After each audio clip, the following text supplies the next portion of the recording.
ছেলেদের জীবন যতটা সহজ মনে হয়, বাস্তবতা ঠিক ততটাই কঠিন।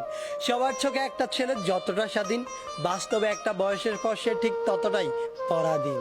একটা ছেলেকে কখনোই দায়িত্ব শেখাতে হয় না। তার উপর ছেলেটা যদি হয় মধ্যবিত্ত, তাহলে তো শেখানোর আর কোনো কথাই আসে না। বাবার পরে যখন সংসারের হালটা ধরতে হয়, তখনই দায়িত্ব নামক শব্দটা আপনা আপনি তার মাথার মধ্যে ঢুকে যায়। আর তখনই সবচাইতে চঞ্চল ছেলেটাও একেবারে শান্ত হয়ে যায়। যেই ছেলেটাকে মা বাবার কাছে আবদার করত, সেই ছেলেটাই আজ সবার আবদার পূরণ করতে শিরোধার্য।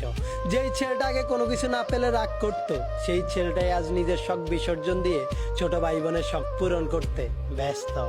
ছেলে মানুষ মানেই তাদেরকে পাষাণ মনে করা হয়। সত্যিই কি তাই, নাকি তাদেরকে পাষাণ হতে হয়? সত্যি বলতে ছেলে মানেই পাষাণ নয়, কষ্ট ছেলেদেরও হয়। একটা মেয়ে চাইলেই কান্না করে তার মনের কষ্টগুলো সবাইকে বলতে পারে, কিন্তু একটা ছেলে চাইলেই তা করতে পারে না। কেননা ছোটবেলা থেকেই ছেলেদেরকে শিখিয়ে দেওয়া হয়, তুমি ছেলে, কান্না তোমাকে মানায় না।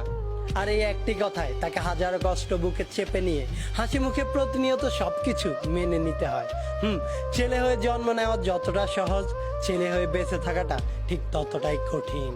কেননা একটা ছেলেকে ফ্যামিলি, ক্যারিয়ার এবং নিজের ভালোবাসার মানুষটিকে হারানোর ভয়ের মতো হাজারো